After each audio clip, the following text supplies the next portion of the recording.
Так, добрый день. Начинаем трансляцию очередного консультационного часа. Напоминаю, меня зовут Коваленко Елена Васильевна, педагог-психолог регионального центра развития социальных технологий и консультирующий психолог в рамках консультационного центра при Коми Республиканском институте образования. Напоминаю о том, что консультационный час рассчитан в большей степени для родителей. Материал подается доступным языком, по возможности без обилия научных терминов, для того, чтобы родителям было комфортнее, спокойнее чувствовать себя в родительской роли. И сегодняшняя тема нашего консультационного часа – детская агрессия. Доступно постараюсь и простым языком рассказать о том, что такое детская агрессия, что делать родителям, если такие нюансы в поведении вашего ребенка наблюдаются. Скажу общепринятое определение агрессии – это мотивированная. Дальше мы раскроем, что скрывается под этими словами. Мотивированное, деструктивное поведение, противоречащее нормам и правилам существования людей в обществе и наносящее физический вред объектам нападения, одушевленным и неодушевленным, а также моральный ущерб живым существам, негативные переживания, состояние напряженности, подавленности, страха, которые возникают вследствие акта агрессивного порыва. И агрессивность – это либо ситуативная, то есть вызванная определенной ситуацией, или личностная склонность к разрушительному поведению. В данном случае неважно, у ребенка или взрослого. Выделяют виды агрессии следующие. Это вербальная или тактильная агрессия, то есть она произносится словами или же осуществляется тактильно, то есть с помощью рук, либо каких-то инструментов. Также следующий вид – это аутоагрессия и гетероагрессия, то есть аутоагрессия, агрессия направленная на себя, нанесение повреждений себе. Гетероагрессия – это агрессия, направленная на другого.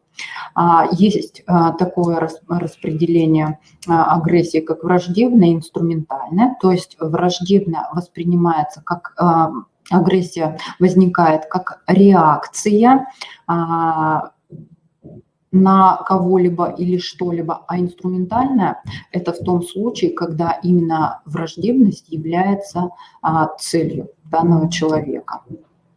Есть подразделение на реактивную и спонтанную. Реактивная вызывается кем-то, то есть в ответ причиняется. Спонтанная возникает в силу внутренних каких-то порывов. И косвенная или прямая, то есть непосредственно направлена на объект или через какие-то другие способы и средства все-таки наносится вред другому человеку. Что же все-таки, что запускает агрессивное поведение в ребенке? Обычно, когда мы имеем дело с агрессией, мы задаем вопрос себе, что же мне делать, когда ребенок дерется. Конечно же, я думаю, на сегодняшний день такой вопрос все меньше задается родителями, да, потому что есть некий стереотип восприятия агрессии как выгодного способа поведения и жизни в современном мире. Но, тем не менее, родители осознанные понимают, что агрессивный ребенок имеет большое количество негативных последствий именно такого способа взаимодействия с окружающим миром. Это и непринятие другими агрессивного ребенка, это сужение социального круга, который позитивно относится к такому ребенку. Это и снижение успеваемости как в садике, так и в школе. Это и внутренние какие-то противоречия, возникающие с тем, что ребенок понимает, что его не принимают в игры, его не принимают в социальное взаимодействие. Ну и кроме всего этого агрессивный ребенок зачастую, не всегда, конечно, но начинает отставать в учебных дисциплинах. Итак, агрессия – это проблема, которую все-таки нужно понять изнутри, для того, чтобы разобраться, что с ней делать снаружи. И основной причиной агрессии является фрустрация. Что такое фрустрация? Это неудовлетворение значимой личностной потребности. И когда ребенок испытывает фрустрацию, то есть какая-то значимая, важная для него потребность не удовлетворяется в данный момент, у него возникает порыв атаковать. То есть, мы помним, да, что природные такие инстинкты у нас в случае неудобства мы либо бежим, либо бьем. Да, то есть это естественные природные защитные реакции. Что побуждает нас атаковать? Еще в 1939 году американский психолог Доллард показал, что агрессия является следствием раздражения. То есть мы испытываем раздражение, когда у нас что-то идет не так, когда что-то нас не устраивает, когда ситуация развивается не так, как нам того бы хотелось. Я думаю, по себе вы также можете вспомнить подобное ощущение. То есть мне не дают того, чего я хотел, другие люди поступают не так, как я хотел, и зарождается внутри червячок раздражения. Это раздражение и побуждает нас атаковать. Вспомните, прихожу домой раздраженный, могу крикнуть на близкого, кто будет находиться рядом. Фрустрация – это базовое ощущение, эмоция. Часто мы не знаем, почему мы раздражены и что мы вообще раздражены. Это мы можем говорить о себе. У ребенка эти процессы еще более неосознаваемы. И когда мы видим ребенка в приступе агрессии, мы, к сожалению, зачастую путаем агрессию с гневом. И начинаем такое родительское расследование. Почему ты ударил? За что ты ударил? Почему ты кричишь? Почему ты кинул игрушку? Почему ты именно так отреагировал? То есть мы пытаемся вызывать к разуму ребенка. Важно понимать, что раздраженность – это не гнев. Гнев задействует кору больших полушарий, потому что приходится решать такую задачу. Я злой из-за того, что он меня ударил. И гнев предполагает сознательное отношение к ситуации и соответствующий порыв отомстить. То есть это именно гнев. А вот раздраженность – это именно атаковать без осознанного решения. Гнева, конечно, тоже не бывает без фрустрации, да, но фрустрация более примитивная эмоция, менее осознаваемая, более импульсивная и существует у всех млекопитающих, не только у человека. То есть, когда мы видим раздраженного ребенка, расстроенного ребенка, агрессивного ребенка, наш порыв все-таки помочь ему. Да, то есть мы понимаем, что он испытывает ту эмоцию, которую испытываем в том числе и мы. Мы также бываем раздраженными. И другое дело, когда мы видим маленького агрессивного эгоиста, грубого, жестокого, требовательного. И тогда меняется и наше восприятие ребенка, и реакция на его поведение. Поэтому первоочередная задача взрослого при взаимодействии с агрессивным ребенком – это именно увидеть в агрессии фрустрацию, то есть увидеть раздраженного, расстроенного ребенка, у которого не удовлетворена какая-то ведущая потребность, а неосознанного, грубого, агрессивного эгоиста, требовательного, который находится в гневе. Да, мы уже с вами понимаем, что это немножко разные аспекты. Для ребенка основным источником фрустрации, и я думаю, из консультационных часов вы уже поняли, что это основной момент, да, во взаимодействии с ребенком. Основным источником фрустрации является страх сепарации, то есть страх потерять близости с тем, к кому ребенок наиболее привязан. Поэтому очень важно родителям уменьшать сепарацию, и количество агрессивных выходок резко уменьшится. Когда ребенок чувствует себя в безопасности, безусловно принятым, и ему хватает количества и качества контактов с самым значимым близким человеком, уровень агрессивности у детей понижается. Но мы понимаем, что все-таки агрессия – это базовая составляющая личности людей, и полностью исключить ее невозможно, так как оборотная сторона негативных моментов агрессии – это также все-таки и ее сильные моменты. Агрессия позволяет быть настойчивым, агрессия позволяет защитить себя, агрессия помогает напугать кого-то, отпугнуть, то есть выполняет некие защитные функции. Как же действует агрессия? Есть ведь люди, которые полны раздражения, у них очень много фрустраций, очень много неудовлетворенных потребностей. И тем не менее они ведь каким-то образом обходятся без агрессии. Как это возможно? Ведь энергия фрустрации обязана куда-то выходить. Раздражены мы бываем ведь очень часто. Что-то постоянно работает не на нас, не так, как нам бы хотелось.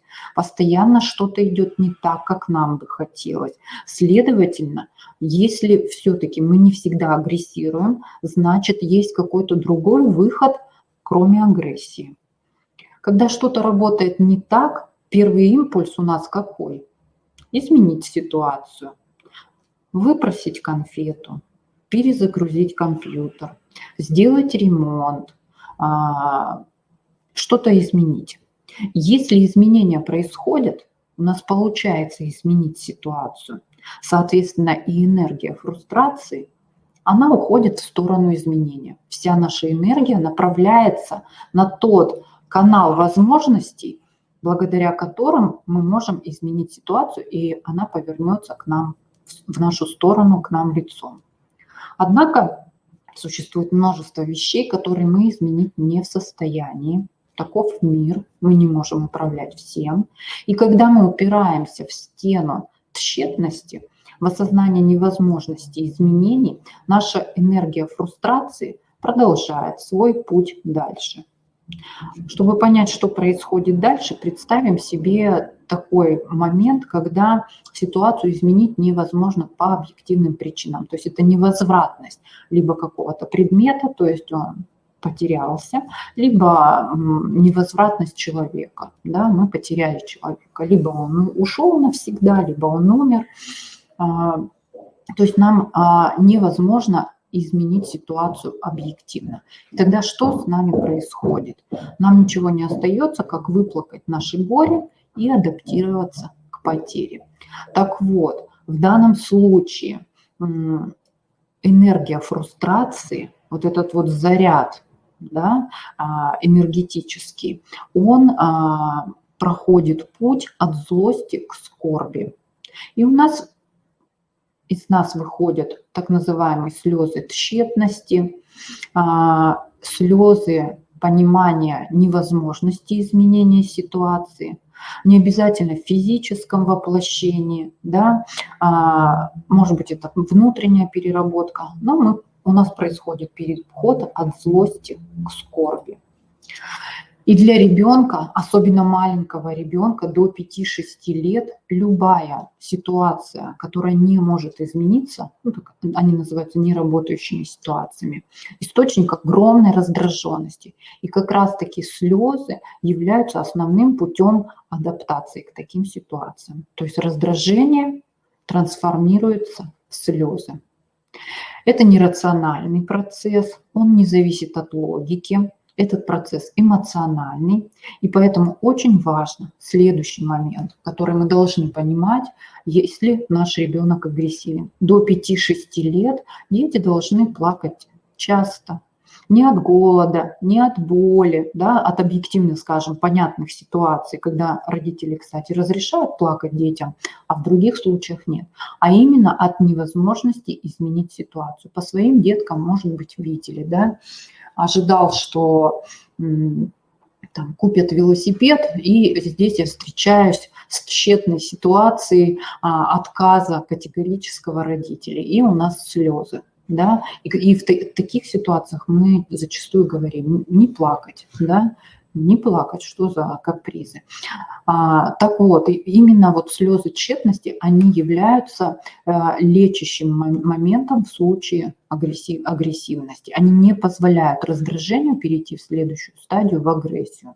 И с помощью слез и вот этого перехода от злости к скорби как раз-таки рождается психологическая гибкость, способность адаптироваться к изменениям без потери собственного «я».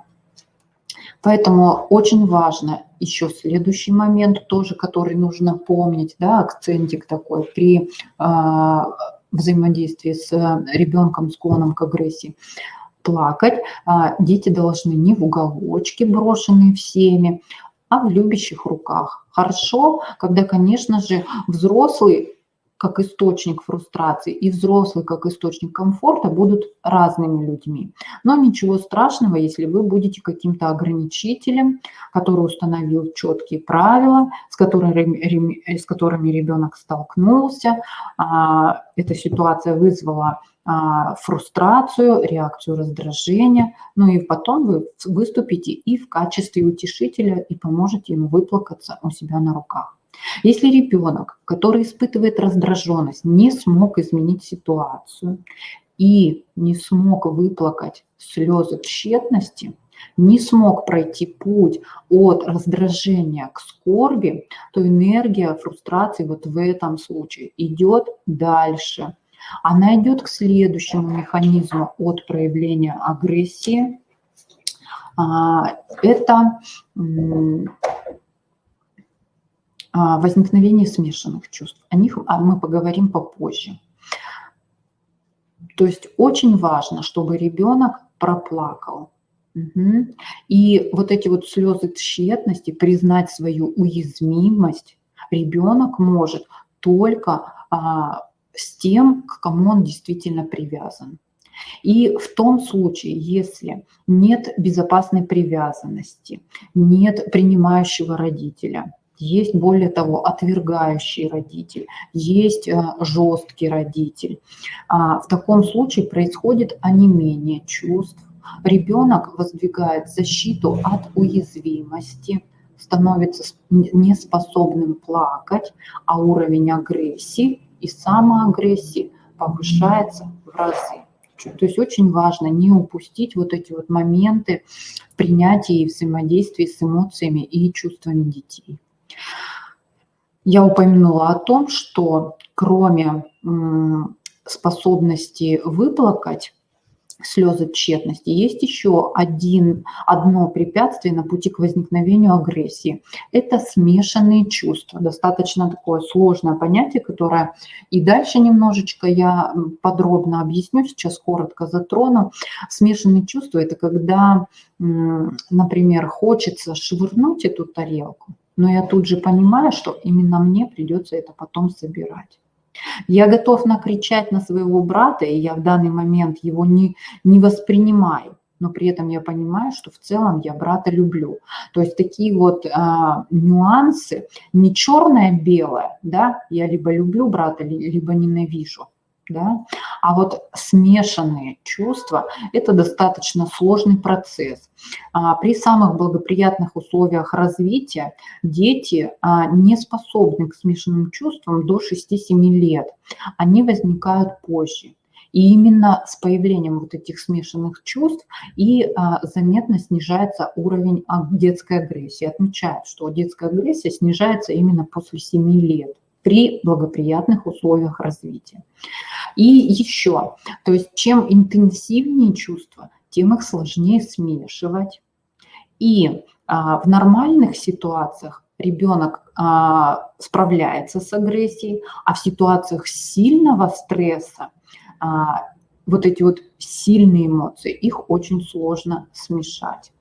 Угу. Итак, что мы имеем на выходе? Агрессия случается, когда фрустрированный ребенок сталкивается с невозможностью изменения ситуации, не может преодолеть путь от злости к скорби, следовательно, он не может адаптироваться к этой ситуации, плюс импульс атаки не сдерживается смешанными чувствами. Вот мы с вами и получаем взрыв агрессии. Я думаю, вот такими более-менее простыми словами мы с вами объяснили вот этот вот процесс возникновения агрессии. И для нас теперь агрессивность ребенка перестала быть чем-то однозначно негативным. И мы понимаем, насколько сложный процесс происходит в ребенке. И мы понимаем, что функции контроля в детском возрасте еще не до конца сформированы. И вы, вспоминая себя, можете вспомнить, насколько сложно вам сдерживать раздражение, агрессию, и насколько это большой труд для ваших детей. Да? То есть, ну вот явление стало для вас таким более понятным. Что же делать и как же быть? Какие рекомендации, вот исходя из тех нюансов, что мы с вами проговорили, можно дать родителям? Ну, во-первых, нужно отделять инцидент, то есть внешнее проявление, поведенческое, стукнул, нужно отделять от лежащей в основе этого поведения проблемы. Проблема – это как раз-таки не инцидент, то есть не то, что ребенок стукает, а проблема в том, что ребенок не может изменить какую-то болезненную для него ситуацию. Он не может, значит, если он дошел у вас до агрессии, он не имеет возможности выплакать слезы тщетности рядом с близким человеком, то есть он начинает немного отгораживаться, да? И у него пока нет опыта смешивания чувств. Это один момент. Все подробно дальше рассмотрим. Второй момент, то есть внутренне нужно отделить, да, то есть не столь страшно проявление, да, именно агрессивное поведение, сколько для нас важнее понять источник этого поведения. Второй момент. Не пытайтесь во время всплеска агрессии преподавать ребенку урок. Он вас не услышит. Пока вы не примете ребенка, и вообще, в принципе, в момент вот этой вот сильной импульсивности ребенок не способен слышать кого бы то ни было. Если необходимо, позаботьтесь о безопасности ребенка. Это вы можете сделать. Схватите, унесите, отберите. То есть первая задача родителя – это обезопасить ребенка и окружающих. И соединяйте проблемное поведение. Что это обозначает? То есть ты расстроен, но наши отношения в порядке. Нашим отношениям ничего не грозит. То есть агрессивное поведение не должно вас разъединять. Следующее. Помните о том, что вы не можете контролировать того, кто не может контролировать сам себя. Вы не можете взять эту функцию контроля на себя. Иначе в дальнейшем, допустим, часто родители контролируют это с помощью шлепка. В дальнейшем ребенку всегда будет требоваться шлепок для того, чтобы начать контролировать себя. Все-таки функция родителя – научить ребенка самоконтролю. Да? Это можно сделать с помощью изменения ситуации. То есть вы можете взять ситуацию под контроль, а уже себя ребенок должен научиться брать под контроль сам. И позже в спокойной обстановке попробуйте поговорить с ребенком о происшедшем. Не забываем вначале завладеть ребенком. Глаза, улыбка, кивок. И из инцидента все-таки лучше выйти раньше, чем позже. Не затягивайте агрессивную ситуацию, изменяйте ее, и чем раньше, тем лучше. Итак, соединение агрессии. Это очень важно. Приложите все усилия, чтобы детская атака не привела к еще большей сепарации, к еще большему отделению вас от ребенка. То есть не принимайте атаки лично. Почему ты не кричишь на меня? Да как ты смеешь? Да ты посмел поднять на меня руку и так далее. А говорим ему, ты расстроен, что-то не так. Угу. И будем мудрее. То есть мы не принимаем на себя лично его высказывания. Фокусируемся на фрустрации, а не на поведении. Мы уже об этом с вами проговорили. Важно родителю принять неизбежность фрустрации, то есть раздражения, и необходимость ее ребенку как-то выразить. То есть внутренне мы должны разрешить ребенку испытывать эти эмоции. Они у него есть. Своим запретом мы только закапсулируем эти негативные эмоции в ребенке. Ни к чему хорошему это не приведет. К соматизации приведет и к другим разным неприятным моментам. Помогите ребенку найти приемлемые пути выражения агрессии. Но понимаем, что на это затратится время. Ребенок не сразу этому научится. Следующий момент. Относитесь к агрессивным инцидентам как к случайностям, даже если вы уверены, что они не случайны. Не создаем ребенку образ его как агрессивного, да, то есть не накладываем на него какой-то штамм, да, что он агрессивный ребенок. Лучше, если он будет воспринимать себя как нормативного, и что у него, как у всех остальных людей, случаются приступы раздражения. И переключайте внимание ребенка на будущий контакт с вами. То есть несмотря ни на что, несмотря ни на какие агрессивные выходки, мы всегда с тобой будем вместе. Ты мне нужен. Как уменьшить количество инцидентов? Посмотрите вокруг, чтобы понять, где ребенок испытывает сепарацию от вас. Как вам ее уменьшить? Помним, что это основная причина возникновения раздражения. Часто выходной от садика среди недели уменьшает агрессию в разы. Где это возможно, уменьшите дисциплину, которая основана на сепарации, и дисциплину, которая основана на каких-то последствиях. Иногда родители слишком увлекаются дисциплиной ради дисциплины. Обеспечьте безопасный выход энергии, фрустрации. Поговорите, где и когда он может безопасно проявлять свою агрессию. Но про все подобные способы написано достаточно много.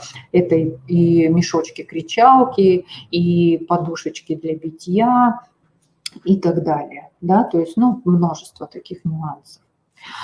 Работайте над проблемой. Мы помним, что проблема не в агрессивном поведении, а в невозможности изменить ситуацию, найти слезы тщетности и в отсутствии смешанных чувств.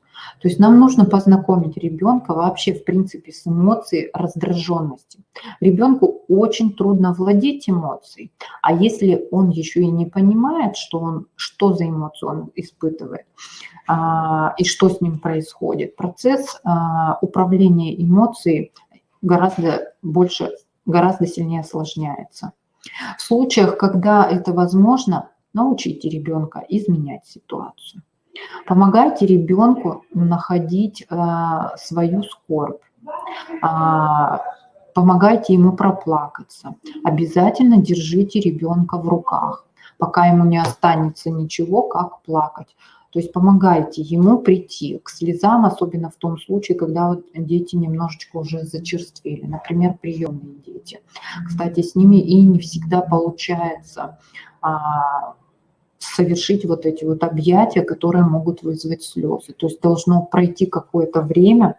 Помним, да, что плакать мы можем только там, где мы знаем, что точно есть привязанность. Да? И если ребенок начал плакать на ваших руках, это признак того, что он вам доверяет самое драгоценное. Помогайте найти ребенку элементы для его смешанных чувств. Об этом мы поговорим. Смягчайте сердце ребенка, Это как раз-таки самый главный способ профилактики агрессивного поведения.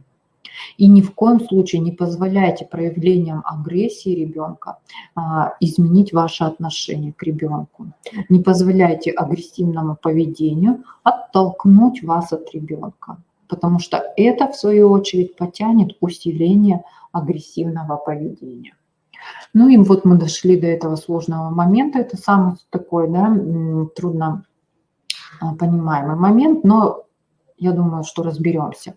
Это помогать ребенку формировать способность иметь смешанные чувства. Способность иметь смешанные чувства – это признак зрелости, вообще, в принципе, личности. Со временем каждый ребенок должен приобрести эту способность видеть одновременно и демона, и сокровище. Мы, конечно, не можем подтолкнуть процесс формирования смешанных чувств, но мы можем поощрить их появление. Искать вот эти вот смешанные моменты нужно внутри ребенка, а не навязывать их извне. Например, если все, что видит ребенок, это дракон, я боюсь ехать к бабушке на все лето. Да, то есть, однозначно негативный момент.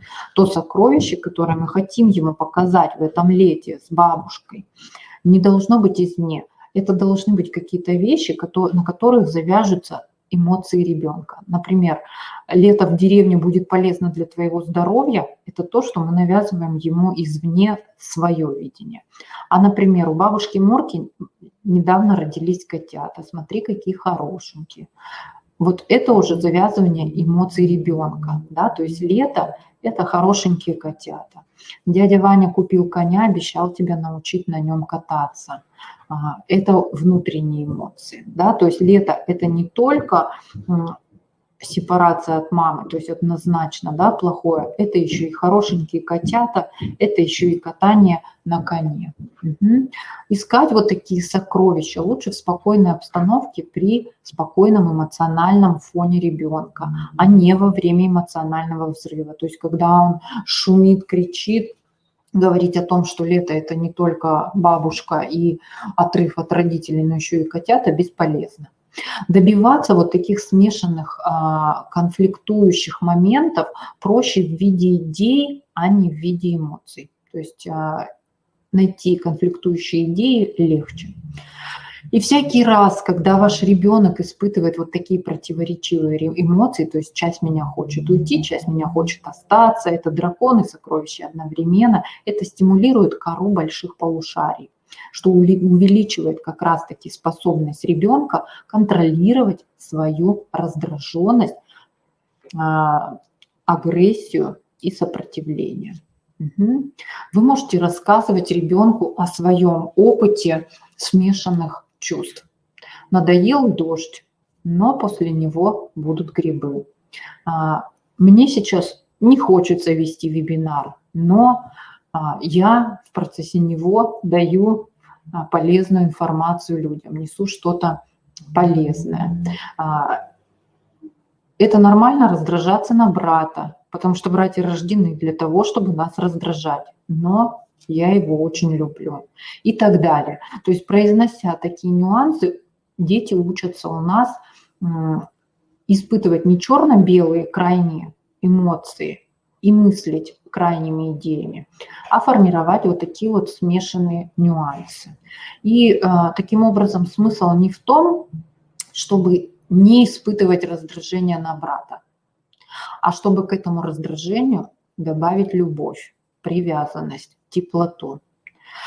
Вот цивилизованное поведение как раз-таки и заключается не в отсутствии нежелательных импульсов, а в способности их уравновешивать чем-то другим, сокровищами. Вот. Это такие вот простые моменты, не требующие специализированных каких-то нюансов, которые могут каждодневно применяться по отношению к вашему ребенку. И они имеют накопительный эффект, и ваш ребенок будет гораздо более спокойным и более мудрым. Да? Следующий момент, который хотела упомянуть, о том, что о таком моменте, как игра. То есть уже научно доказано, и я думаю, если у вас есть домашние животные, вы прекрасно сами знаете, что все дети играют. И вообще, в принципе, дети всех млекопитающих играют. Почему? Зачем они тратят энергию, рискуют жизнью, здоровьем в процессе игр, да, потому что зачастую игры бывают достаточно опасными. По своим детям, да, по себе можете вспоминать, да, прыгали с крыш там и так далее. Почему вместо того, чтобы набирать сил, сидя в норке, все дети всех млекопитающих идут и играют иногда в опасные игры? На этот вопрос с эволюционной точки зрения ответил философ-натуралист Карл Гросс. Он предположил, что игра возникла в результате естественного отбора как лучший способ научиться навыкам, необходимым для выживания, и размножения. Игра является наилучшим способом приобретения социальных навыков. Почему? Потому что она добровольна. Так устроена человеческая психика, что лучше знания воспринимаются в том случае, если они добровольно воспринимаются. Потому что игроки знают, что в любой момент они могут выйти из игры. И сделают это, если игра им не будет нравиться. Поэтому они более расслабленно, спонтанно и спокойно воспринимают и воспроизводят какие-то обучающие моменты. Целью каждого, кто хочет продолжить игру, также важный момент, является удовлетворение не только своих, но и чужих потребностей и желаний. Потому что если мы не договоримся, игры вообще в принципе не получится. Поэтому, чтобы получать от социальной игры удовольствие, человек, да, должен быть настойчивым, потому что, например, настоять на своих правилах игры, но и не слишком авторитарный, потому что все могут из этой игры, остальные участники, разбежаться, и мне тогда не с кем будет играть. Это касается и в целом всей социальной жизни. Так вот, играя, дети испытывают злость. Они испытывают эту эмоцию. Вызвать ее может какой-то толчок, удар, дразнилка, собственная какая-то неловкость, неспособность что-то сделать. Но дети, которые хотят продолжить игру, они знают, что злость нужно проконтролировать. И можно. Что ее не нужно выпускать наружу, иначе игра закончится. А конструктивно использовать для защиты своих интересов. По некоторым свидетельствам, молодые животные других видов тоже учатся регулировать злость и агрессию с помощью социальной игры. Таким образом, в том случае, когда мы исключаем детей из возможности играть и естественным способом учиться социальному взаимодействию и контролю игры, мы исключаем у детей вот эту вот возможность естественным способом научиться контролировать свои эмоции. Угу. Про это же мы говорили и в плане страхов, да, что те дети, которые играют во дворе, количество страхов у них гораздо ниже тех детей, которые исключены из спонтанного социального взаимодействия. То же самое касается и агрессивного поведения. Конечно, когда дети впервые выходят в песочницу и только начинают взаимодействовать, это сопровождается сложностями, но тем не менее дети, если их не исключать из социального взаимодействия, они не делают социальными инвалидами, и если они исходно здоровы, да, то есть нормотипичные дети, они учатся всем вот этим вот социальным нюансам. Угу. Немножечко затрону еще такой момент, как типы агрессии у детей и как строить с ними отношения в зависимости от того, какой тип агрессии встречается у ребенка. То есть выделяют на самом деле очень много, но основные вот виды: гиперактивно-агрессивный ребенок, агрессивно-обидчивый, истощаемый ребенок, агрессивный ребенок с оппозиционно вызывающим поведением, агрессивно-боязливый ребенок и агрессивно-бесчувственный ребенок. Ну, вот такие вот выделяют типы. По-моему, у Алексеева Ирина Алексеевна, которая, в принципе, работает с жестоким обращением, с насилием, и с детской агрессией в том числе. Итак, гиперактивно-агрессивный ребенок, ну, я думаю, гиперактивность – это уже такое обиходное слово, которое его все знают, да. Как важно выстроить с таким ребенком взаимодействие? Ну, это, во-первых, выстраивать систему ограничений с помощью игровых ситуаций с правилами. То есть вот гиперактивно-агрессивных детей лучше не включать в такие игры, где действуем вообще без правил. Да? То есть чем более понятны, системно распределены правила, тем такому ребенку в режимном моменте легче существовать. У таких детей необходимо стимулировать умение признавать свои ошибки. Но опять же, не в момент ситуации, да, а после, когда ребенок уже настроен с вами общаться, взаимодействовать.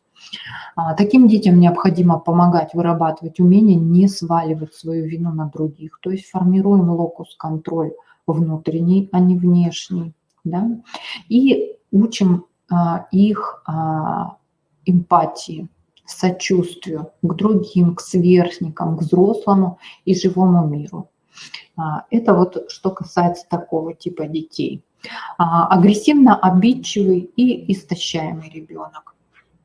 Таким детям обязательно нужно помогать в разрядке напряжения, обязательно, и избегать ситуаций перенапряжения. Потому что такой ребенок иначе будет почти всегда агрессивен. Угу. Ну и опять же, да, то есть здесь также учим ребенка эмпатии и учим все-таки видеть и себя в том числе вот в этой цепочке причинно-следственных связей. Да? То есть чтобы обида была направлена не только вовне, но и понимать, что в каких-то вещах я ответственен в том числе за ситуацию. Агрессивный ребенок с оппозиционно вызывающим поведением. С таким ребенком необходимо сотрудничество для решения проблемы, потому что это причина именно протестного, вызывающего поведения. И представлять такому ребенку возможность самому принимать решения. Вот такой тип, наверное, в большей степени, конечно же, свойственен подросткам. Там уже есть такие моменты, как отстаивание своих позиций, попытка рационализации, попытка настоять на своих решениях, да, поэтому вот некий элемент свободы в принятии решения, оно снизит вот актуальность такого поведения. Агрессивно-боязливый ребенок. Здесь нужна работа со страхами. Очень часто за агрессией может стоять страх, либо опыт пережитого насилия, опыт пережитого страха. Поэтому важно моделировать, создавать опасные ситуации и преодолевать их совместно с ребенком. Это можно делать с помощью сказок на символическом уровне, с помощью помогающих героев. Ну и агрессивно-бесчувственный ребенок. Здесь очень важно стимулировать гуманные чувства, жалеть, гладить животных, ухаживать за ними, обращать внимание ребенка на грустное подавленное состояние другого человека, стимулировать желание помочь, приучать ребенка нести ответственность и отрабатывать за свое агрессивное поведение, да, то есть все-таки нести последствия агрессивного поведения. Ну и вообще в целом необходимо помнить, что целью изменения агрессивного поведения является все-таки достижение позитивных поведенческих изменений. И мишень для изменения агрессивного поведения всегда это то, что вот красной нитью будет проходить либо через наши занятия с ребенком, либо через беседы с ребенком родителя. Это, конечно же, в каждом контакте со своим ребенком важно повышать самооценку ребенка своего, не принижать его, не снижать его самоценность. это снижать уровень тревожности, быть опорой для ребенка. Зачастую дети наиболее агрессивны в том случае, если нарушена, например, семейная иерархия, да, и повышается уровень тревожности ребенка, когда он находится в центре семьи, да, где-то центрированная такая семья, а не когда он находится на периферии семьи, то есть когда важны взрослые, а дети находятся на ее периферии. Вот у таких детей уровень тревожности и агрессии гораздо ниже, чем в тех семьях, где ребенок находится в центре внимания. Работаем над снижением страхов социальных контактов, помогаем ребенку в контактах, помогаем формировать контакты, чтобы это были позитивные, то есть полностью отдавать это на откуп ребенку, особенно маленькому, нельзя, да? Формировать осознание собственных эмоций, чувств других людей, развивать эмпатию. То есть очень важно, чтобы ребенок знал название эмоций, чтобы он умел проговаривать, что я сейчас злюсь или я сейчас боюсь, и чтобы в семье, в принципе, было принято говорить об эмоциях, называть их, различать их, как со стороны родителей, так и со стороны детей. Формировать внутренний самоконтроль и уметь сдерживать негативные импульсы и приобретать умение находить выход из трудных ситуаций. Причем вначале даем возможность ребенку самому подумать, а что можно сделать в этой ситуации, и только после этого подключать уже свой родительский опыт. Что еще важно? Важно научить детей осознавать свои потребности, пробовать размышлять. Я сейчас разозлился, почему со мной это произошло? Но это понятно уже с более такими детками в более старшем возрасте. Научить детей отреагировать на негативные эмоции, сказать о них, да, через я-сообщение. И обучать способам все-таки сдерживания, так или иначе, негативных импульсов. Ну и как правильно вести себя с агрессивным ребенком? Конечно же, это спокойное отношение в случае незначительной агрессии, акцентировать внимание не на поступках, на поведении, а не на личности, снижать напряжение ситуации, сохранять обязательно положительную репутацию ребенка, как бы плохо он себя не вел, как бы родителю не было сложно в ситуации, мы сохраняем социальную репутацию положительную у ребенка. И дома, пожалуйста, все что угодно можно говорить. И, что очень важно, мы сами демонстрируем модели неагрессивного поведения. Очень часто приводят детей на консультацию, где по отношению к ребенку есть способы жестокого наказания, назовем это так. Соответственно, этот ребенок зачастую проявляет агрессию. Очень часто родители сами не способны контролировать свой крик и достаточно агрессивное взаимодействие с ребенком. Соответственно, у кого ребенку учиться неагрессивным моделям поведения. Ну и, в принципе, жестокое обращение порождает агрессию у ребенка. На консультации, кстати, вот был ребенок очень агрессивный, мог замахнуться стулом прямо на консультации, то есть не контролировал свои нюансы. С ребенком обратились родители, запрос был такой, что ребенок тревожный, боится засыпать один и не может спать без выключенного телевизора. И вот в ходе консультации были выяснены, что родители демонстрировали агрессивное поведение при взаимодействии с ребенком.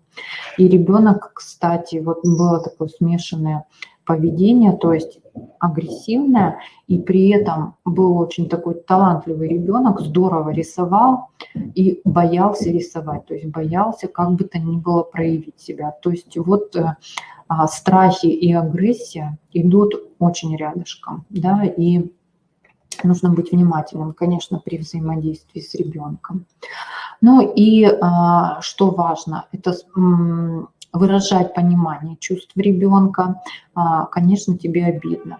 Переключать внимание, помоги мне, например, что-то сделать. И позитивно обозначать поведение. Ты злишься, потому что ты устал. Что еще можно? Констатировать факт. Ты ведешь себя агрессивно, констатирующий вопрос задавать, ты злишься, раскрывать, помогать мотивы агрессивного поведения. Ты хочешь меня обидеть сейчас?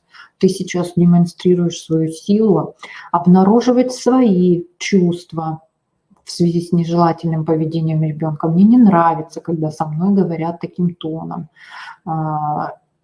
Мы же с тобой договаривались, да, то есть апеллировать к каким-то правилам, которые уже пытались установить во взаимодействии с ребенком.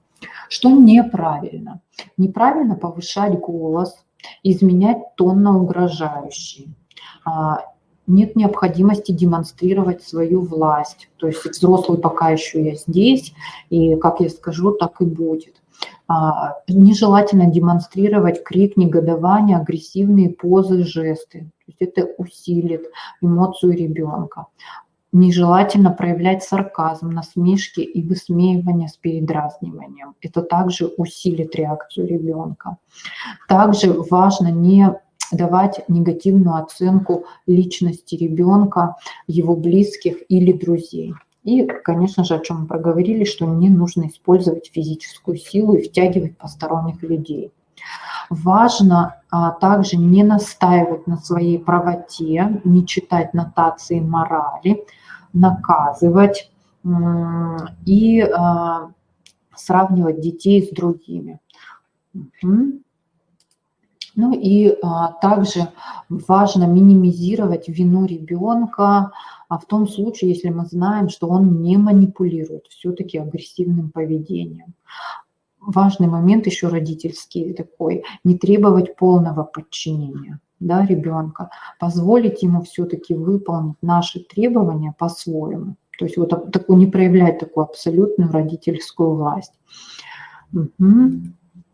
И важно слушать ребенка без анализа, без морализаторства, то есть просто, чтобы ребенок рассказал о том, что происходит. Возможно, вы даже уже будете видеть решение, возможно, вы будете видеть где-то, что все случившееся следствие того, как поступил ваш ребенок.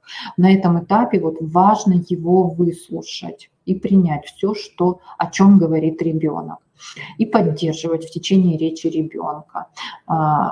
И только после этого, когда он поймет, что вы его приняли, он будет готов к какому-то проясняющему разговору, уже к чувству юмора и к поиску решения ситуации.